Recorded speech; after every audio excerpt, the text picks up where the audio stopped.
YouTubers. The paper, the local Chronicle paper back then, that the farmland was going to be sold off, the forestry where they ran through, but I thought at the time, oh no, and I did a bit of a video on it then, and I'll see if I can find a little cut of that video. Awesome, it's one of the best in the country, so I'll be amazed if it closes down. Waitarere Forest Run, it's just, it's as good as any other run, better than a lot of other runs in the country, so it'd be awesome if someone else takes over Waitarere and carries on for another 20 years of doing Waitarere Forest Marathon, Half Marathon, 10K. And so the main paper, first page in the paper was how this was going to be the last year.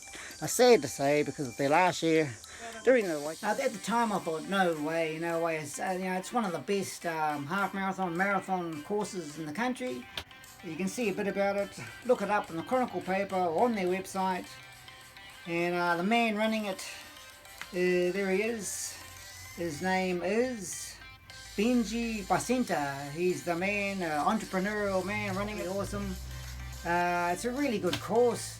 If you're, a lot of people like to do that Waitarere Forest runs.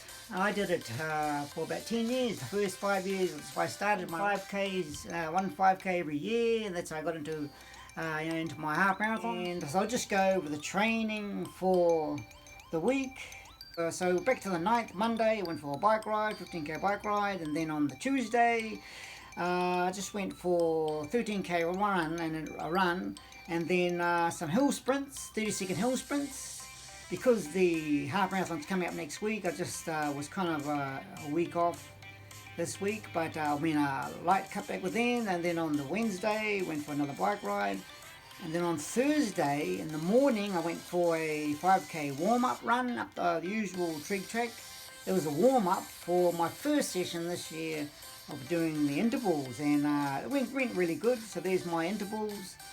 2 400s, 2 800s, 1 1600, 2 800s, and back down to 2 400s, and 5-minute cool down, so that went alright. Then on the Friday I did a 15K bike ride, that went good.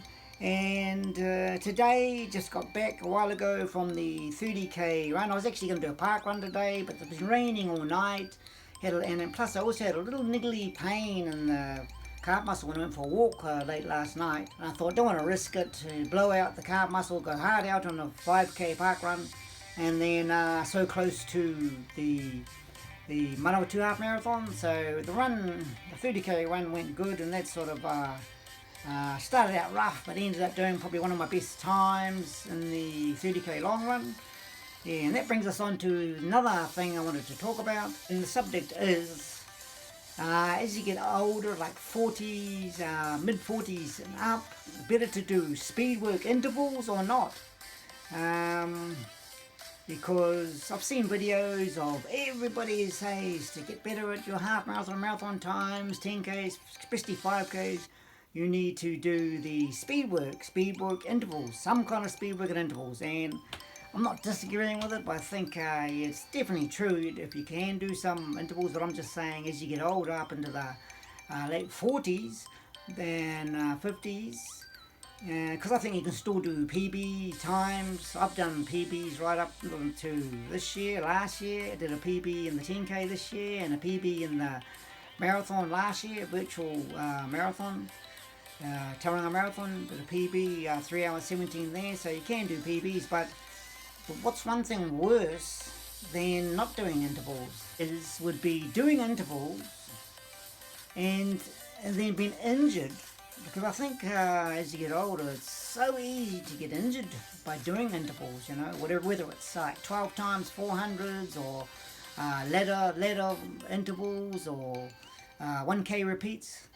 I think of course it's better if you do some intervals, but I think one thing is worse than doing those intervals is being injured from doing the intervals. And so, because there's a high chance of getting injured, and you could spend more time actually being injured than the time you could be putting into just training tempo runs or long runs. Yeah, so that's what I've found out, what I've sort of experienced, but I'm not putting people off, you know. Intervals are good, but just got to be really careful. Gradually work on your interval. You build in those intervals. Like, I made the mistake a while back of doing my tempo run, doing my long runs, and then also on top of that adding intervals.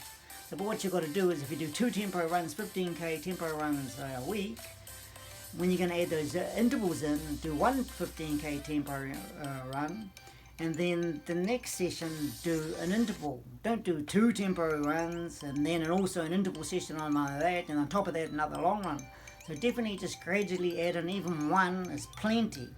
I mean, I wish the half marathon's coming up next week, and I wish that I could have done a few more intervals, but I was injured further back from a stupid little injury of shoe injury somehow of the foot, and that set me back, so I couldn't actually add in intervals because I wanted to build up more aerobic fitness and long runs. So I've only actually done one set of intervals this week, and those hill sprints. Hill sprints, I think, is I found doing the hill sprints is good before you even start doing intervals. But yeah, so that's what I wanted to say, YouTubers.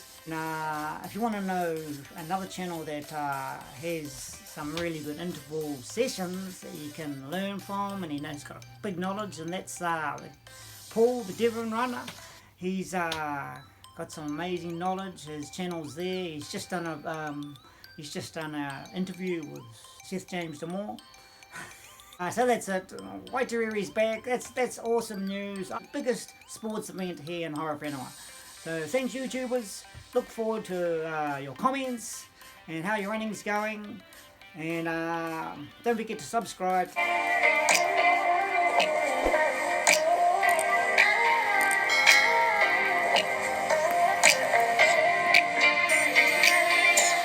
And look forward to seeing you in the next video.